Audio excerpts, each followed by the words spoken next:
नौसेना के जवान को जिंदा जला दिया गया। चेन्नई से अगवा किया गया था और पालघर में हत्या की गई। इससे पहले साधुओं की किस तरह निर्मम हत्या की गई थी और अब देखिए नौसेना के एक जवान की हत्या कर दी गई। खबर पालघर से है।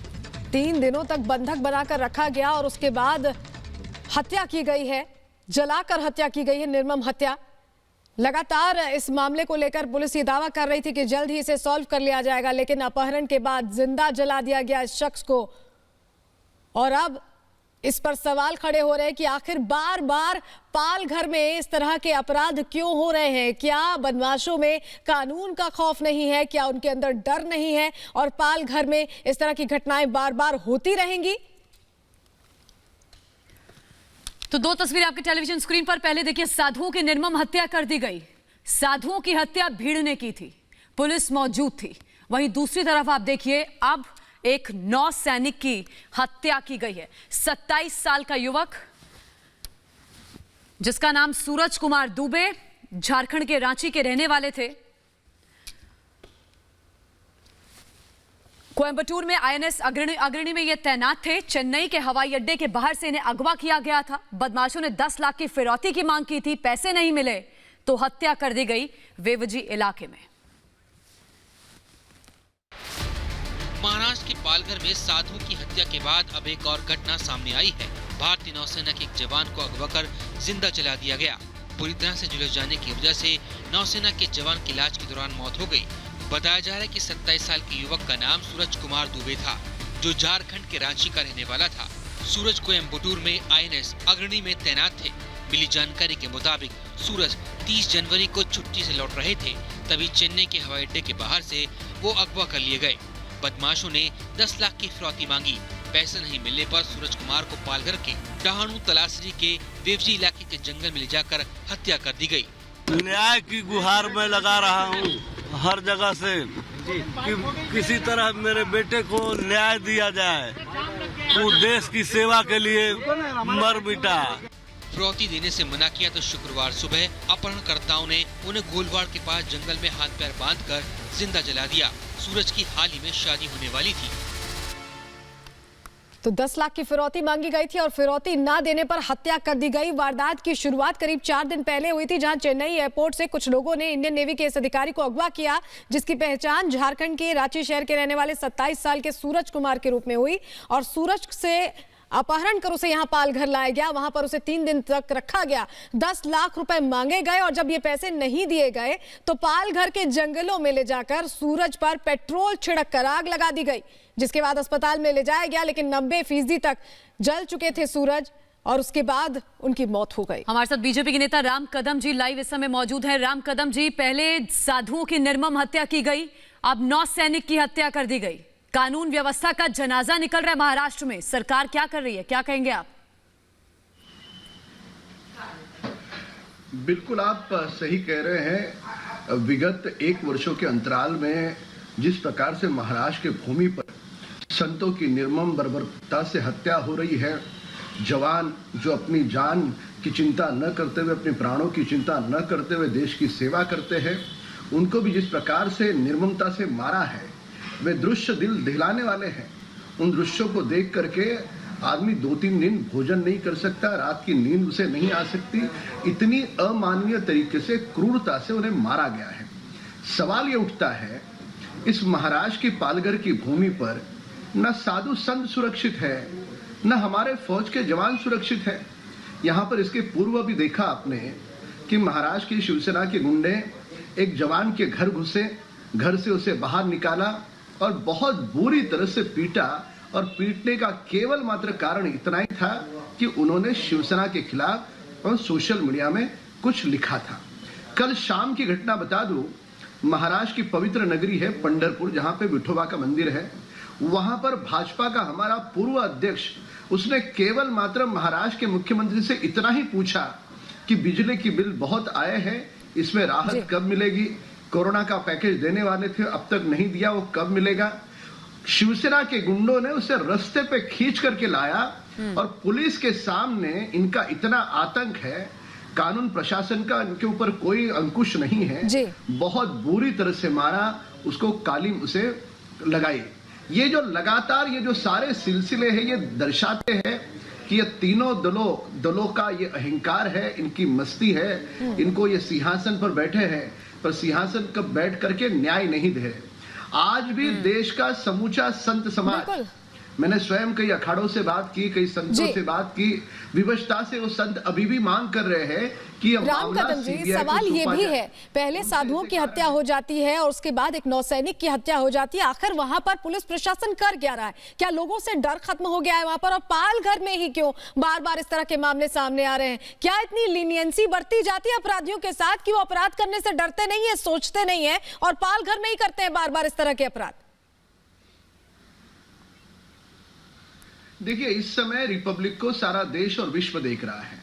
यदि सत्ता में जो बैठे हैं उन्होंने गुंडों को इतना अभय देकर के रखा है कि कल शाम को पुलिस के सामने बर्बरता से मारा गया, पुलिस के सामने पंढरपुर में भाजपा के पूर्व शहर अध्यक्ष को, साधुओं को भी मारते समय वहां पर पुलिस मौजूद है, उस पुलिस को मारा गया। दूसरी जो पुलिस की वैन वहां पर पहुंचने वाली थी, उस वैन को एक भारी भीड़ ने रोका और उनको भी बर्बरता से मारा गया, जिसका एफआईआर दीव दमन में रजिस्टर्ड है।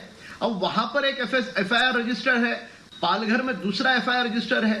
कानून ये कहता है जब मल्टी स्टेट में एक ही मामले के 2 एफआईआर दर्ज हो तो ऐसा मामला सीबीआई को सौंपा जाता है।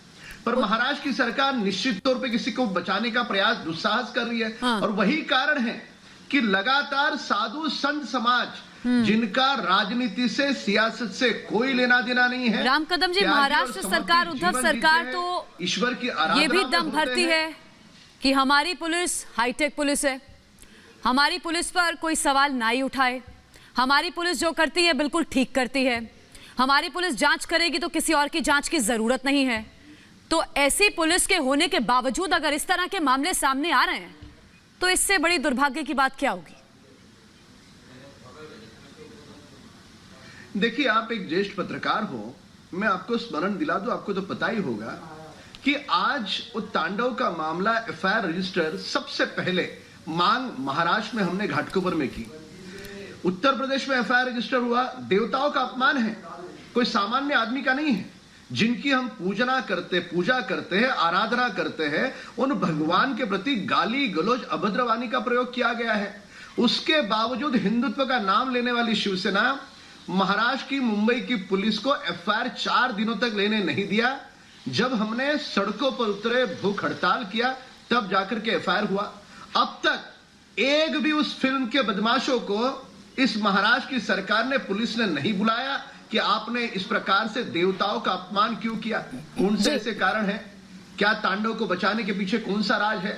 लगातार हिंदुओं के साथ, पालघर हो, महाराष्ट्र की भूमि हो, छलावा हो रहा है, उन्हें पीड़ित, अत्याचारित किया जा रहा है। आपको आज की बात बता दूं, फेसबुक पर एक पोस्ट की है एल्गार परिषद ने, और उसमें कहा गया है, एल्गार परिषद कहती है कि जो शर्जिल ने कहा हिंदुओं के प्रति, हिंदू समाज सड़ा हुआ है, और काफी उसने अभद्र वाणी का प्रयोग किया, हमारी भावनाओं को राम कदम जी, हम आपके पास लौटेंगे। हमारे साथ विनोद बंसल जी भी जुड़ गए हैं, वीएचपी प्रवक्ता विनोद बंसल जी। जो तस्वीरें एक बार फिर पालघर से निकलकर सामने आई हैं, वो फिर से प्रश्न पूछ रही हैं कि आखिर महाराष्ट्र सरकार और पुलिस प्रशासन क्या कर रहा है? इस तरह की घटनाएं बार बार पालघर में हो रही हैं और सवाल के घेरे में है अब पूरी व्यवस्था, कानून व्यवस्था। क्या डर खत्म हो गया अपराधियों के मन से महाराष्ट्र में?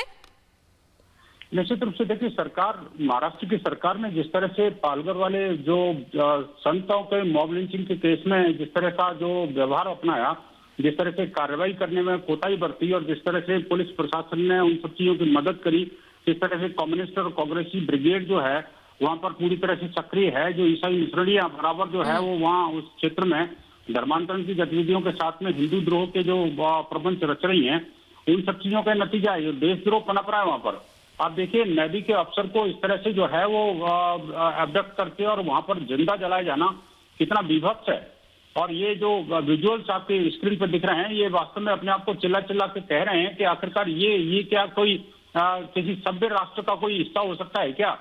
आप मुझे बताइए कि हम बाहर के लोगों की बात करते हैं, ये भारत के इस देश में और भारत में पूज्य संतों की हत्या हो, सेना के जवानों की हत्या हो और फिर भी सरकार मौन रहे, इससे बड़ा घृणित कार्य कुछ नहीं हो सकता। ये बहुत ही दुखदायी है। इनकी जितनी कड़े शब्दों में निंदा हो सकती है उससे ज्यादा करना चाहिए। और मुझे लगता है कि अब जो है जुडिशरी को भी तुरंत जागना चाहिए कि आखिरकार ये जो सीबीआई जांच से क्यों घबरा रहे थे। ये पालघर में साधुओं की हत्या के केस में भी सीबीआई जांच हो और इस केस में भी सीबीआई जांच हो और हत्यारों उनके साथ षड्यंत्रकारियों को अविलंब गिरफ्तार करके उनको कठोरतम सजा दिलाई जाए। ये बहुत जरूरी है, अन्यथा तो इसके बड़े गंभीर परिणाम होने वाले हैं। महाराष्ट्र की सरकार को जागना होगा। महाराष्ट्र की सरकार जो है जिस तरह से ये जो ईसाई मिश्रणियों के साथ इतना खड़ी है, ढुलमुल रवैया क्यों है महाराष्ट्र की सरकार का विनोद बंसल जी? आपको क्या दिखता है? क्योंकि अनगिनत मामले महाराष्ट्र से सामने आ चुके हैं, अनगिनत मामले। देखिए ये बात बड़ी स्पष्ट है, जो कांग्रेसी और ये जो कम्युनिस्टों का और ये इनका जो गठजोड़ है उसने बेसिकली वो जो शिवसेना है उसको सोनिया सेना बना दिया है। और वास्तव में जो जिस तरह से हिंदुओं के ऊपर अनगिनत हमले हो रहे हैं और जो सरकार की जो मुस्लिम तुष्टीकरण की नीति है, ईसाई तुष्टीकरण की जो नीति है और ये जो कांग्रेस को जो तुष्टीकरण कर रहे हैं उसके कारण हिंदू वहां पर जो है दोयम दर्जे का नागरिक बनकर रह गया है। बार बार जो है कभी मंदिरों को खोलने की बात आती है तभी ये सिचुएशन बनती है। ठीक है। लेकिन इस तरह से नौसैनिक की जलाकर हत्या कर दी गई, निर्मम तरीके से हत्या कर दी गई। राम कदम जी आप कुछ कहना चाह रहे थे, कहिए। देखिए मैं दो बातें बता दूं। आप जो पूछ रहे थे कि ये महाराष्ट्र की भूमि पर क्यों हो रहा है, अब स्वर्ग में स्वर्गीय बाला साहब ठाकरे जी की भी आत्मा तड़पती होगी जिस प्रकार से हिंदुओं के साथ इस भूमि पर छलावा हो रहा है और उन्हीं का दल सत्ता में है, उन्हीं के पुत्र महाराष्ट्र के मुख्यमंत्री हैं। जी। अब देखिए उनके पुत्र यानी शिवसेना उस दल के साथ जाकर के सत्ता में बैठी है जिस दल ने 22 वकीलों की फौज राम मंदिर के निर्माण का फैसला न्यायपालिका में तुरंत न आए, उसे विलंब हो, इसके लिए लगाया था। जिस दल ने हमारे प्रभु राम को विरोध किया उस दल के साथ शिवसेना जाती है, वहीं पर बात साफ हो जाती है कि इन्होंने हिंदुत्व त्याग दिया है। वो तो मजबूरी थी राम कदम जी, वो तो हमने देखा जिस तरह सरकार बनी थी, कितना कॉम्प्रोमाइज शिवसेना ने किया है। बहुत शुक्रिया राम कदम जी हमारे साथ जुड़ने के लिए। विनोद बंसल जी आपका भी बहुत बहुत शुक्रिया हमारे साथ जुड़ने के लिए। अब सूरज के पिता इंसाफ की मांग कर रहे हैं। वो कह रहे हैं कि पैसों की वजह से मेरे बेटे की हत्या की गई है, उसकी किसी से दुश्मनी नहीं थी, मैं चाहता हूं मेरे बेटे को न्याय मिले। क्या कार्रवाई होगी?